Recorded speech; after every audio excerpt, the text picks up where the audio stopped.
खराब मौसम को देखते हुए और गाड़ी के खराब हो जाने के डर से समीर ने अपनी गाड़ी वहीं सड़क में साइड में रोक दी। नंदनी ने डरते हुए कहा, ऐसे सुनसान सड़क में। नंदनी के डर को भगाते हुए समीर ने उसका हाथ पकड़ा और बोला, तुम्हें डरने की कोई जरूरत नहीं है, मैं तुम्हारे साथ हूँ। अगर इस बारिश में गाड़ी चलाएंगे तो गाड़ी खराब हो सकती है। ये सुनते ही नंदनी ने अपना सर हाँ में हिला दिया और ठीक उसी वक्त बादल की तेज गड़गड़ाहट से उसका शरीर कांप उठा। नंदनी ने समीर का हाथ कसकर पकड़ लिया और उसके और करीब आ गई।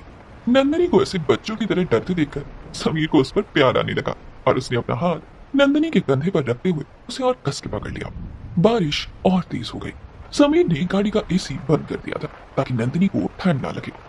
समीर और नंदनी आज न जाने कितने दिनों बाद ऐसे अकेले एक दूसरे के इतने करीब थे। शादी के बाद तो उन्हें कभी एक दूसरे के करीब आने का वक्त ही नहीं मिला। उनके बीच तो कभी वो रिश्ता बन ही नहीं पाया था जो एक पति पत्नी के बीच होता है। नंदनी समीर की बाहों में थी। उसने अपनी आंखें बंद कर ली। दिन भर की थकान और चिंता उसके चेहरे पर पसरी हुई थी। वो सुनसान जगह, बारिश और समीर की बाहें उसे सबसे ज्यादा सुकून दे रही थी। समीर ने उसके सुकून को वैसे ही रहने दिया और उसके माथे पर हाथ फेरने लगा। पिछले दिनों इतनी परेशानी और भागदौड़ की वजह से नंदनी का शरीर एकदम निढाल पड़ गया था। उसे देखते हुए समीर ने अपने मन में सोचा, मुझे माफ कर देना नंदनी, तुम्हें जो खुशियां मुझे देनी चाहिए थी मैं तुम्हें नहीं दे पा रहा हूँ।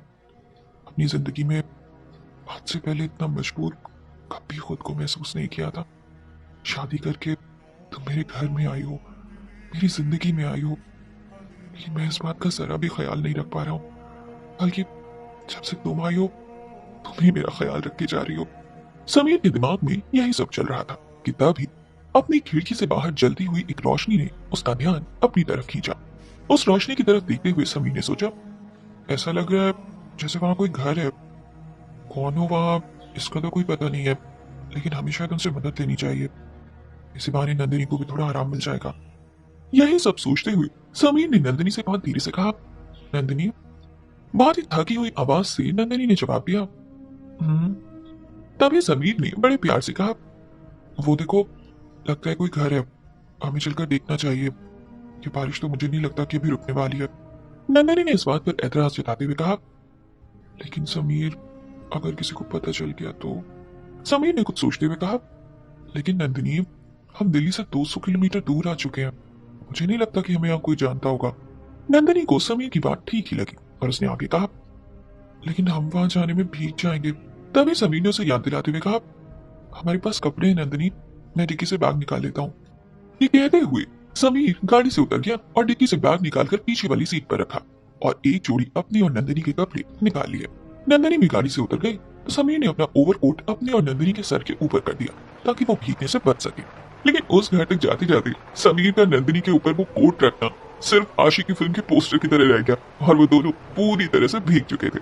नंदिनी बीच रास्ते में ही ठंड से ठिठुरने लगी थी और समीर चाहते हुए भी इस मूसलाधार बारिश में कुछ नहीं कर सकता था जब तक कि वो उस घर तक पहुंच नहीं जाता। उसी हालत में दोनों चलते हुए थोड़ी ही देर में उस रोशनी के पास पहुंच गए। वहां एक छोटा सा घर था। उसके दरवाजे के पास समीर ने रुकते हुए कहा, मुझे लगता है यहाँ से कोई मदद मिल सकती है। नंदिनी ने भी हाँ में से हिलाया और वही दरवाजे पर सिमट कर खड़ी हो गई। समीर ने बेल बजाई।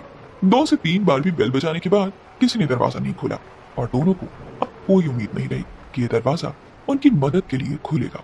और समीर ने जैसे ही नाउम्मीद भरी आंखों से नंदिनी की तरफ देखा, वैसे ही कुछ आवाज आई।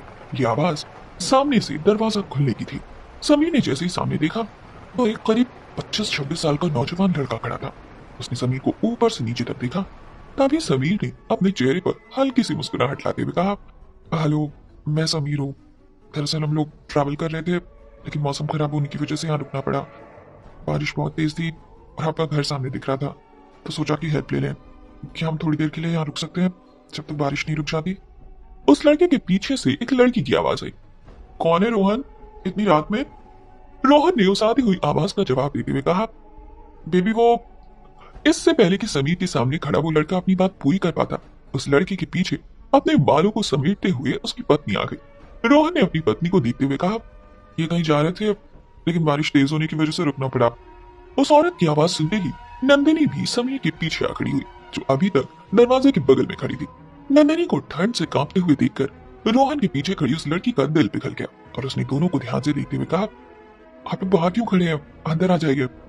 नंदिनी ने इस बार उस लड़की की तरफ देखा और बोली, माफ कीजिएगा, इतनी रात में आप लोगों को ऐसे परेशान कर दिया। हमारे यहाँ आने से आपको कोई परेशानी तो नहीं होगी ना? इस बार उस लड़की ने कहा, नहीं नहीं, आप लोग प्लीज अंदर आ जाइए। बाहर वाकई मौसम बहुत खराब है और इस मौसम में ड्राइव करना बिल्कुल भी सेफ नहीं है। समीर ने नंदिनी का हाथ पकड़ा और वो दोनों घर के अंदर आ गए। बाहर से घर बहुत ही नॉर्मल था, लेकिन अंदर उसे बहुत ही अच्छे से सजाया गया था। घर के अंदर हर तरफ रोहन और उसकी पत्नी की बहुत ही प्यारी प्यारी तस्वीरें लगी हुई थी। उस घर को देखकर कोई भी कह सकता था कि उस घर की एक एक चीज बहुत ही प्यार से सजाई और संवारी गई है। रोहन ने समीर और नंदिनी को एक साथ बिठाया। ठंड होने की वजह से उनके घर में आग जल रही थी। रोहन की पत्नी ने कहा, मैं आप लोगों के लिए कपड़े निकाल देती हूँ, चेंज कर लीजिए। समीर ने अपने हाथ में पकड़े उन कपड़ों की तरफ इशारा करते हुए कहा, दरअसल कपड़े तो मैं लाया था हम दोनों के, लेकिन बारिश में ये भीग गए। इस बात पर रोहन ने मुस्कुराते हुए कहा, कोई बात नहीं, कुछ ही देर की बात है, आप लोग हमारे कपड़े पहन लीजिए। जाओ प्रिया, तुम कपड़े ले आओ, मैं चाय बना देता हूँ। नंदिनी और समीर को जाने क्यों उस घर में उन दोनों को देखकर बहुत ही अच्छा लग रहा था।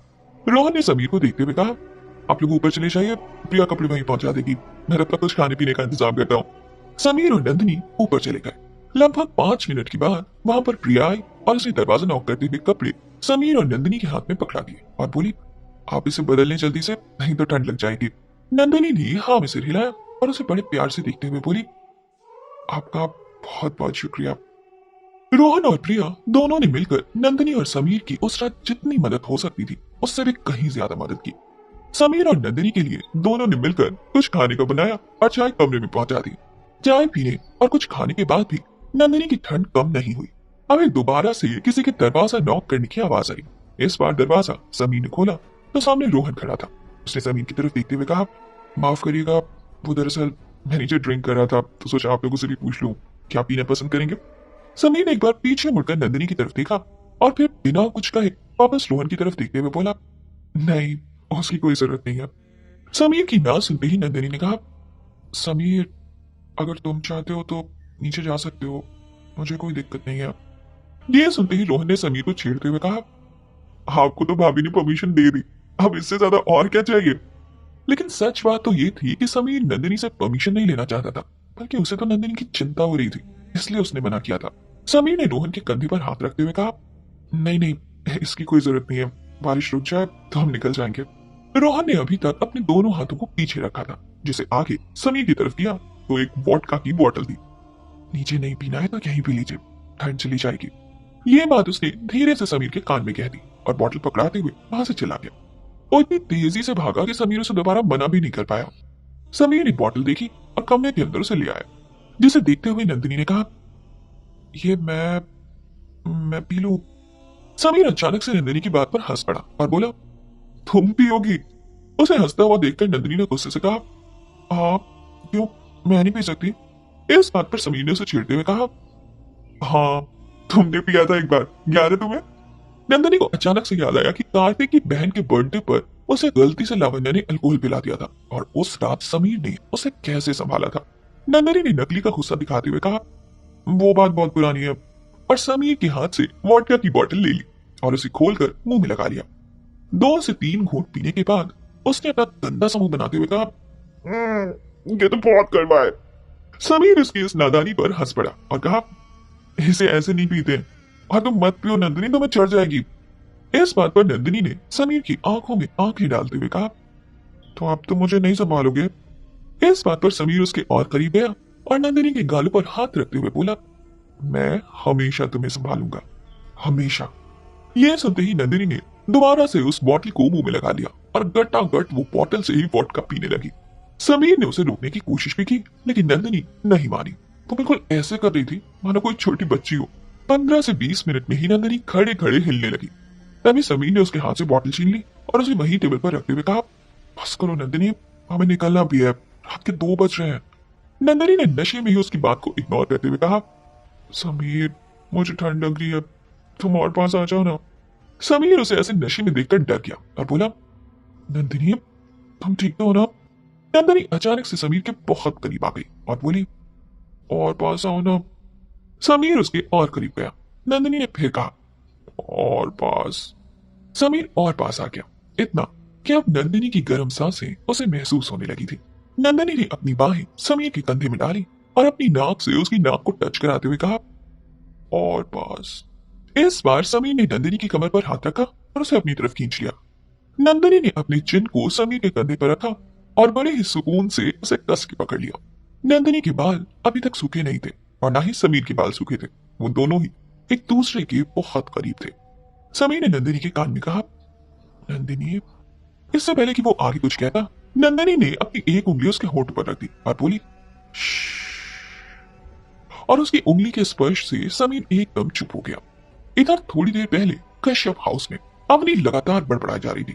उसे ये गलतफहमी हो गई थी कि उसके सामने जो इंसान खड़ा है वो और कोई नहीं बल्कि विजय है। वही विजय जिसने उसे धोखा दिया है, जिसने उसकी फीलिंग्स के साथ खेला है, जो उसकी जिंदगी में सिर्फ और सिर्फ अपनी बहन का बदला लेने के लिए आया था। और ये सब जानते हुए विराट अवनी के सामने खड़ा उसकी बातें सुन रहा था। विराट को एक पल के लिए समझ नहीं आया कि आखिर वो अवनी को कैसे संभाले, लेकिन उसने कोशिश की और अवनी के दोनों कंधे पर हाथ रखते हुए उसे झटक कर कहा, अवनी, मैं हूं विराट। अवनी एक पल के लिए अचानक से खामोश हो गई और जब उसने विराट की आंखों में देखा तो बिना कुछ कहे सुने उसके गले से लग गई। विराट को समझ नहीं आया कि अवनी के इस रिएक्शन पर क्या रिएक्शन थे। उसने हाथ वैसे के वैसे ही नीचे रखे। उसने अवनी को पकड़ने की हिम्मत जरा भी नहीं दिखाई क्योंकि वो जानता था कि अवनी अभी जिस हालत में है वो नॉर्मल नहीं है। लगभग 2 से 3 मिनट के बाद अवनी को अचानक से होश आया और वो विराट के सीने से हटकर उसके चेहरे की तरफ देखने लगी और अगले ही पल अपने कदम पीछे कर लिए। अवनी इतना ज्यादा उस वक्त डर गई थी कि उसे समझ में नहीं आ रहा था कि उसके सामने कौन है कौन नहीं। जब विराट ने उसे ये बताने की कोशिश की तो उसे सिर्फ इस बात से राहत मिल गई थी कि उसके सामने जो इंसान खड़ा है वो विजय नहीं है। और यही वजह थी कि अवनी ने उसे आगे बढ़कर गले लगा लिया था। वो किसी बच्चे की तरह उसके गले से लिपट गई थी, जैसे कि विराट ही उसे इस डर से बचा सकता है। अवनी के कदम पीछे होते देखकर एक पल के लिए विराट डर सा गया और घबराते हुए बोला, I am so sorry, main gate पर ताला लगा था तो मैं काफी देर से फोन कर रहा था, किसी ने फोन नहीं उठाया तो मुझे चिंता हो गई और ऐसे आना पड़ा। विराट भी पूरी तरह से भीग चुका था और उसकी गले लगकर अवनी भी भीग गई थी। विराट की बात सुनने के बाद अवनी ने बहुत ही गुस्से में कहा, अभी चले जाओ यहाँ से,